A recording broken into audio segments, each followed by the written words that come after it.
నిన్న Gachibowli police station పరిధిలో హైడ్రా అధికారులు రోడ్డు మార్కింగ్ చేస్తూ ఉండగా తన పైన అకారణంగా ఎన్కన్వెన్షన్ శ్రీధర్రావు అండ్ అనుచరులు దౌర్జన్యానికి దాడికి పాల్పడి కత్తులతో కర్రలతో నాపై నా సోదరుడిపై దాడి చేసేటువంటి ప్రయత్నం చేశారంటూ కూడా నటి రమ్యశ్రీ ఒక వీడియో స్టేట్మెంట్ ఇచ్చింది. అనంతరం గచ్చిబౌలి పోలీస్ స్టేషన్లో కూడా ఒక ఫిర్యాదు అందించింది. అసలు ఏంటి వివాదం, ఎందుకు ఆ కన్వెన్షన్ వాళ్ళు రమ్యశ్రీ పైన దాడి చేయాలనుకున్నారనిపై మనతో బాధితురాలు ఉంది. చాలా రోజుల తర్వాత రమ్యశ్రీ టక్కున రోడ్డు మీద కనిపించింది. అప్పుడు ఎప్పుడో పేరు పొందినటువంటి ఒక హీరోయిన్ స్థాయికి వెళ్ళారు, ఒక గుర్తింపు ఉన్నటువంటి యాక్టర్ మీరు. ఏంటి సడన్గా వాళ్ళ చేతిలో దెబ్బలు తిని మీడియా ముందుకు వచ్చి ఏడ్చుకుంటూ అసలు ఏం జరిగింది అక్కడ కంప్లీట్ ఎపిసోడ్? అక్కడ ఏమి జరగలేదండి. యాక్చువల్లీ అందులో నాకు ప్లాట్ ఉంది. ఒక 23 years బ్యాక్ ఎఫ్సీ లేఅవుట్లో కొనుక్కున్నాను.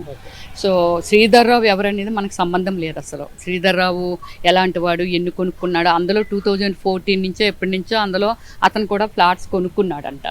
సో నన్ను అమ్మిమని ఫోర్స్ కూడా అతను చాలా టైమ్స్, నాది 500 గజాలు, 496 గజాలు. బట్ అప్పుడు చాలా అలాగా ఒక 30,000 నుంచి బేరమాడుకు వస్తున్నాడు. బట్ నేను అమ్మదలుచుకోలేదు. నా ఇన్ ఫ్యూచర్ ఎప్పుడు నాకు అదొక ఇన్కమ్ సోర్స్ కింద కొనుక్కున్నాను నేను. అంటే మనకి ఒక డ్రీమో లేకపోతే ఒక ప్లానింగ్ ఉంటుంది కదా, దానిలో కొనుక్కున్నాను. బట్ నేను అమ్మనండి అని అలా చెప్పుకొస్తూ ఉన్నాను. ఈరోజు అక్కడ గజం వచ్చి 3 లక్షల రూపాయలు ఉంది. ఓకే, అతను కొనుక్కున్నాడు, అయిపోయింది. ఇక్కడ విషయం ఏమిటంటే శ్రీధర్రావు గారు అక్కడ చేసిన స్టేజింగ్ అండి, సినిమాల్లో నేను చూశానండి. సినిమాల్లో బాలకృష్ణ గారు కొన్ని సినిమాలు చేశారు. నేను బాలకృష్ణ గారి సినిమాలు కూడా నేను నరసింహనాయుడు, సింహారెడ్డిలో ఏమి చూశానో, ఈ చంపేయాలనుకున్న స్టేజింగ్ ఏదైతే ఉంటుందో అది నా కళ్ళతో నేను చూసి నేను ఫేస్ చేశాను. మార్నింగ్ అంటే మా లక్ ఏమిటంటే మార్నింగ్ ఇన్స్టెంట్ నేను చూశాను కదా, అదే పర్సను మేము లంచ్కి వెళ్ళాలని అందరూ వెళ్ళిపోయారు అక్కడి నుంచి. కొందరు హైడ్రా వాళ్ళు, వీళ్ళు అంతా టౌన్ ప్లానింగ్ ఆఫీసర్లు అండ్ జిహెచ్ఎంసీ వాళ్ళు అక్కడ అంతా దాన్ని రోడ్ పాయింట్లు మార్కింగ్లు చేయడము ఇదంతా చేస్తున్నారు. బట్ నేను అప్పుడు ఇమ్మీడియట్లీ నేను ఏమిటంటే సిఐ గారికి ఫోన్ చేశాను. మాకు నైట్ కూడా నిద్ర లేదండి, ఢిల్లీ నుంచి ఇప్పుడే వచ్చాము, నేను లంచ్కి వెళ్తున్నాను, బ్రేక్ఫాస్ట్ కూడా చేయలేదు, డిన్నర్ కూడా చేయలేదండి మేము. అంటే అయ్యో మీరు వెళ్ళి భోజనం చేసి మళ్ళీ వెంటనే వచ్చేయండి అన్నప్పుడు మేము బయటకు వెళ్తున్నాము. మా డ్రైవర్ కారు తీసుకొచ్చి అక్కడ బస్ స్టాప్ ఉంది, ఇటు అదే సంజయ్ శ్రీధర్రావు వాళ్ళ పెట్రోల్ బంక్ ఉంది, ఇటువైపు బస్ స్టాప్ ఉంది, బస్ స్టాప్ అవతల కారు ఉంది. కారు వరకు నడుచుకుంటూ వెళ్తున్నాం అనమాట. ఆ వెళ్తున్నప్పుడు ఏమిటంటే వెంటనే నేను మార్నింగ్ ఏ వ్యక్తిని అయితే చూశానో అదే వ్యక్తి మనకి బండి మీద వస్తూ వెనకాతల ఇంకొక అతను కూర్చున్నాడు, అబ్బాయి లాంటి వాడు. కత్తికి గుడ్డ సేపు తెలుస్తుంది కదా, కత్తికి గుడ్డ చుట్టేసి కూర్చొని ఉన్నాడు. అంటే నేను ముందు చూశాను, నా బ్రదర్ కొంచెం ముందు నడుచుకుంటూ వెళ్తున్నాడు. ఎప్పుడైతే చూశానో ప్రశాంత్ పరిగెట్టు అంటూ ఆ బండి మీద ఉన్న వ్యక్తిని నేను తోసాను. తోసేటప్పుడు ఏమిటంటే ఆడ కింద పడ్డాడు. అది మెయిన్ రోడ్, అది గచ్చిబౌలి మెయిన్ రోడ్డు. మొత్తం ట్రాఫిక్ జాగం అయిపోయి వెంటనే ఎప్పుడైతే ఆడు కింద పడ్డాడు కత్తి పట్టుకొని, కత్తి పక్కకు పడిపోయింది. ఇద్దరు బండి మీద నుంచి దిగి ఆ కత్తిని చేత్తో తీసి తర్వాత వాళ్ళ దగ్గర నుంచి నాకొని వాడు పారిపోయాడేమో, నేను వాడిని అబ్జర్వ్ చేయలేదు. ఇంకా ఈ వైట్ షర్ట్ వేసుకున్నాడు ప్రశాంత్ మళ్ళీ వెనక పరిగెట్టి వచ్చాడు. వచ్చినప్పుడు వాడు పీక ఇలాగా పెట్టేస్తే వాడు కళ్ళు ఇలా తేలేసేస్తున్నాడు. అప్పుడు ఈ ఇద్దరు ఎవరైతే ఉన్నారో నేను గట్టిగా సేమ్ సినిమా స్టైల్లో లాగే నడి రోడ్డు మీద కొందరు నరికేస్తున్నారండి. కొన్ని సిచ్యువేషన్స్ మన న్యూస్లో కూడా చూపిస్తున్నాం.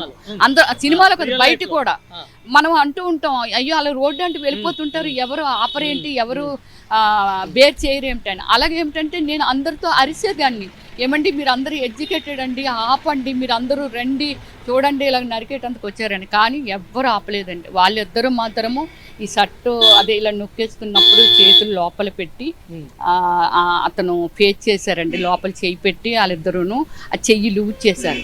లూజ్ చేసినప్పుడు నేను ఇంకొకటి చెయ్యి పట్టుకొని నేను తిప్పిస్తప్పటికి ఆ వెనకాతల నుంచి వచ్చినాడు ఒకడు క్రికెట్ బ్యాట్ పట్టుకొని నెత్తి మీద వేయబోయాడు, రాకేష్ మీద. సో కొందరు ఉన్నారు కదండి, అది నాది ఇలా పట్టుకొని ఇది వెనక్కి నాగి ఇది పైకి అప్ చేశారు. అప్పుడు నేను కిందకి జారిపోయాను.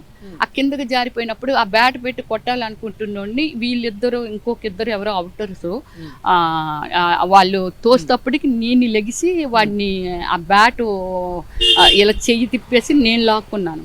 అందరూ పారిపోయారు. నా చేతులను ఫోన్ లాగేసుకొని పారిపోయారు. సో ఇది నేనేమిటంటే ఫోన్ అది నా లైఫ్ అండి, నాది ఎంతో డేటా ఉంటుంది, నా జీవితం ఉంటుంది. ఫోన్ కూడా లాక్కున్నారంటే పోలీస్ స్టేషన్కి వెళ్తే గచ్చిబౌలి పోలీస్ స్టేషన్ ఎదురుగాని అసలు పోలీస్ స్టేషన్ పరిధి అది పెద్ద పోలీస్ స్టేషన్ అండి, నాట్ సిఏ. కమిషనర్లు వాళ్ళు ఉంటారు, ఎంత దూరం సీసీ కెమెరాలు ఉంటాయండి. ఆ ఆపోజిటే ఈ సిచ్యువేషన్ మెయిన్ రోడ్లో జరిగింది. సో మనం ఇంత రక్తాల కారి బట్టలు చింపేసి మర్డరేటం జరిగిందని మనం వెళ్తే కనీసం అక్కడ రెస్పాండ్ కూడా అవ్వలేదండి ఎవరు. అది ఇంత చంపేందుకు సిచ్యువేషన్ ఎందుకు ఏర్పడింది? మీ ప్లాట్లో మీరున్నారు, అమ్మని అన్నారు, ఆయన అమ్మే ప్రయత్నం చేస్తా ఉన్నాడు, ఈ కత్తులు తీసుకురావడం ఏంది, మీ మీద దౌర్జన్యం చేయడం ఏంది? కనీసం ఒక లేడీ అని చూడకుండా అదే అర్థం కానిదండి. మనము ఒక సెలబ్రిటీ అంటే ఆల్మోస్ట్ సాధారణంగా ఎవరికి హామ్ చేసే పర్సన్స్. మా కల్చర్ వేరే, మన బ్రతికేదో మనం కష్టపడతాం, మన అందమో మనకు డబ్బులు వస్తున్నాం, సినిమాలు చేస్తున్నాము.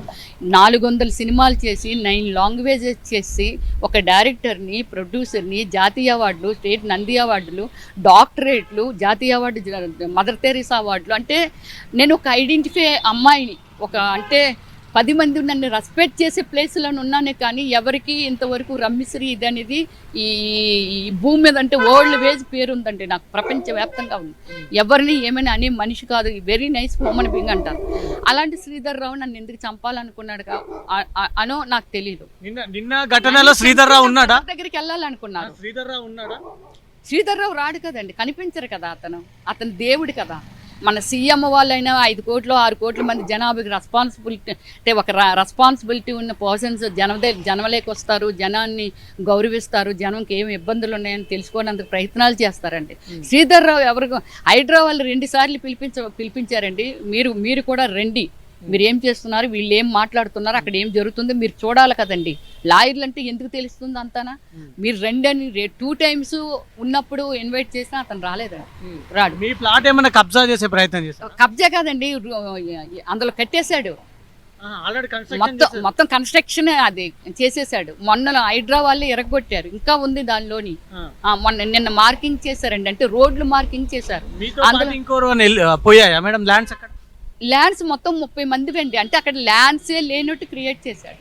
మొత్తం నాదే అన్నట్టుగా అతను మొత్తం అంతా లైన్ చేసేసి ఒక గ్రౌండ్ లాగా, క్రికెట్ గ్రౌండ్ లాగా అలా పెయింట్ చేసేసి అద్దులు ఏవైతే ఉన్నాయో అవన్నీ తీసేసి అతనికి నచ్చినట్టుగా పర్మిషన్లు పెట్టుకొని కన్స్ట్రక్షన్ చేస్తున్నారు. గతంలో ఎప్పుడైనా శ్రీధర్ రావుని మీరు కలిసారా ఈ విషయం మీద?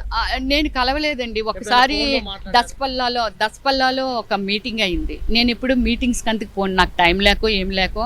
ప్రశాంత్ రాకేష్ అన్ని టేక్ కేర్ చేస్తాడు. నేను ఇలాగ వెళ్దామని అనుకున్నప్పుడు ఆ మీటింగ్కి నన్ను ఇన్వైట్ చేశారు. మేడం మీరు ఎప్పుడు రారు రండి అంటే అప్పుడు శ్రీధర్ రావు వచ్చారు, కానీ అతను శ్రీధర్ రావు అని నాకు తెలియదు.